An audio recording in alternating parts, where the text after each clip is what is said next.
The entertaining Talkin' Sports. What is going on, football fans? Back at it with another New York Giants video. Hope everybody's staying safe out there. Before I get started, just want to let everybody know tonight in my Discord, I'll be doing my weekly call-in show. We started the first session last week. It was a lot of fun. So anybody that is interested, between 9 and 11 tonight in my Discord, I will be doing it's kind of like a call-in show. I get to talk to you guys about the New York Giants.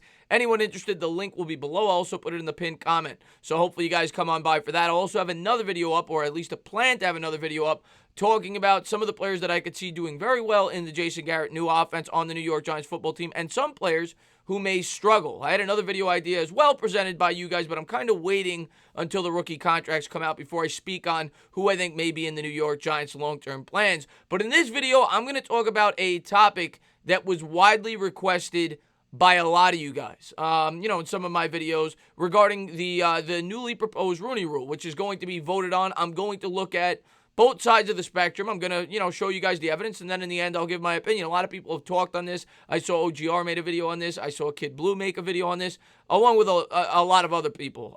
For those of you that do not know what the Rooney Rule is right now, it's basically a rule that was instituted to give minority head coaches a better opportunity to become a head coach, and it really hasn't done much of a difference. In terms of the general manager, at least as of 2019, I believe it's still the same. There was only one minority general manager in the NFL, and there are only 3 African-American head coaches and 4 overall minority head coaches, at least to my knowledge, when you factor in Ron Rivera. The other 3 being Flores with the Dolphins, Tomlin with the Steelers, and there's one other, I can't remember. Oh, Anthony Lynn with the Chargers. Anthony Lynn came out and talked this down. He's completely against this. And we're going to get into the exact rules. I'm also going to get into some of the quotes that Louis Riddick had to say. Of course, Louis Riddick has some ties to the New York Giants, being that a lot of Giants fans wanted him to be the general manager when they were interviewing him between him and Dave Gettleman. He went on to say that he thought that the process was pretty fair, and he gave his opinion on the Rooney Rule. So let's jump into some of the quotes from Riddick. Let's jump into some of the proposed rule changes if this were to go through. Will it go through? My guess is probably not, but they may make some revisions to it. This is the first thing. If a team hires a minority head coach, it would move up 6 spots in the 3rd round of the NFL draft before the hired coach's second season with the team under the proposal. The team would also jump 10 spots in the draft for hiring a minority general manager, according to Trotter. The proposal suggests any club that hires a minority candidate as its quarterback coach would receive a compensatory pick at the end of the 4th round if it keeps that coach past 1 season. To me, I don't like this idea. Now, I am completely for hiring more minority head coaches, and I think it should be a focal point. I do think that they're incredibly underrepresented when you look at the percentage of players in the league that are African American. We're going to get into that. I believe it's 70%. The fact that only 10% of the coaches are African American, I could definitely see why people feel like that's not a fair disparity. But this is not the way to go about doing it. Because if you do that, in my opinion, people are always going to just, whether it's fair or not, in the back of their head are always going to be like, well, the only reason he has that job is because it was handed to him. A team got an opportunity to move up 10 spots in the draft. Of course, they're going to hire, somebody who was a minority over a white guy. That's just the thought process that may go through some people's heads. Now, they need to do something in terms of the hiring process, and I completely get that. Eric Bieniemy was a guy that a lot of people felt like should have gotten a head coaching job. He's done a great job with the Kansas City Chiefs as their offensive coordinator. But at the end of the day, the teams you have to give them the opportunity to pick the guys that they feel are best suited for the job. And hopefully, as this progresses, there will be more and more minority head coaches and general managers, and we'll have to wait and see how it all plays out. But yeah, the fact that there's only one GM that isn't white, I get why people view that as a problem. Let's jump into the next quote. Trotter reports the league office is looking at further enhancing the Rooney Rule by doubling the number of minority candidates a team must interview for its head coaching vacancy. But at the end of the day, it's kind of the same thing with that. That has proven to not be the most effective way of going about things. Teams are just, bring in some instances, probably just bring in minority candidates just to fill their quota. But, we'll have to wait and see how it plays out. But I do think by putting pressure on this situation, more teams will give minority candidates a better opportunity to get a head coaching job. But I just don't think this new proposal is really the best way of going about things. This is what Riddick had to say. I understand what the diversity committee is trying to do, Riddick told King. Their intention is honest and real. I know they spent a lot of time trying to think of how to get people into these positions, but the bottom line remains the same. Owners can hire who they want to hire. When I interviewed with the New York Giants, I felt it was a fair process. But if these policies are implemented, the first day I walk into the building, I know people with the organization would wonder, did he get this job because he's the best man for the job, or did he get it at least in part because it gives us a break in the draft?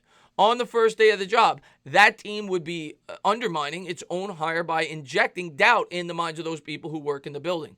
Is that how you really want a GM to start off his career? And he's absolutely right. Louis Riddick, if he were to get hired under this new rule, he would be under immense pressure, especially if the team got off to a bad start. People would, even though it's completely unfair, would point to the fact that there was a good chance that he was hired due to the fact that he is a minority.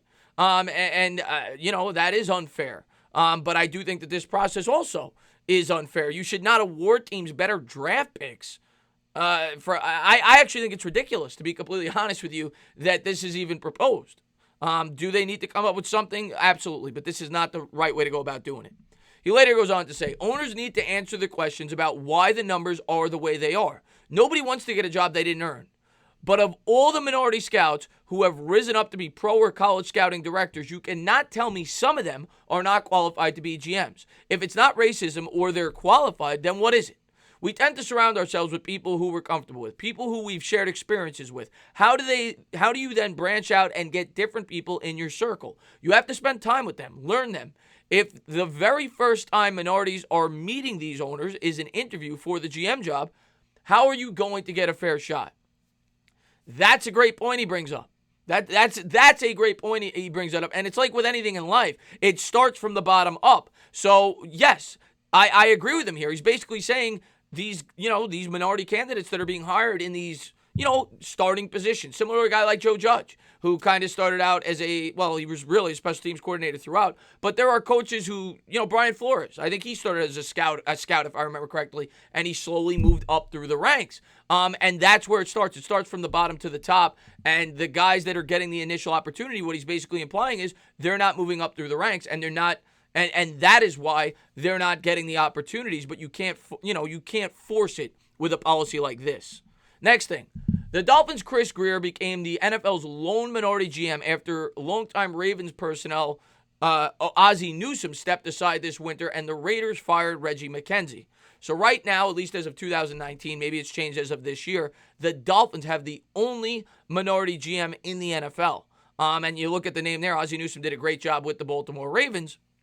And we'll have to wait and see if this grows. But I would be surprised if this policy is put through.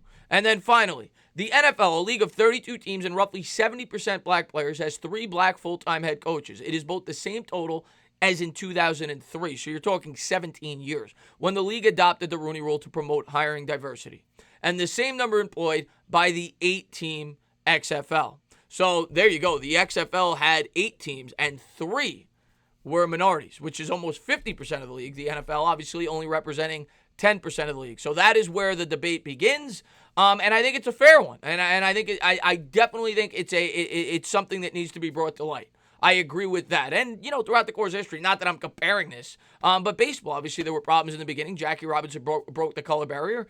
There's been racism throughout sports throughout the course of history. Is this on the same level? No. But are they getting a fair shake? I mean, you could definitely point to the disparity in the numbers and probably say no. But this is not the right way to do it. Because that would, the people, regardless, in people's heads, they would always think, well, the guy only got the job because he was black or because he was Spanish or Asian or whatever, over a white candidate if he were to get off to a bad start. And that is more pressure that a guy like Louis Riddick shouldn't be getting if he were to get hired by for the job. At the end of the day, like Riddick said, I think it starts from the bottom to the top. You have to slowly get these guys promoted throughout the system, and they will hopefully get more opportunities. That's all you could ask for. But yeah, the fact that there's only 3 black head coaches in a league where 7 out of every 10 are African American is definitely something that needs to be brought to light. I get that perspective. But this rule is not the way to go about doing it. It's not, to me, yes, you'll probably have a lot more African American and Spanish head coaches, but it doesn't solve the problem. If anything, it would make the problem worse. But that's just my thoughts on it. As always, guys, if you liked what you watched, please subscribe. Drop a comment. Maybe give me a little thumbs up. Cheers.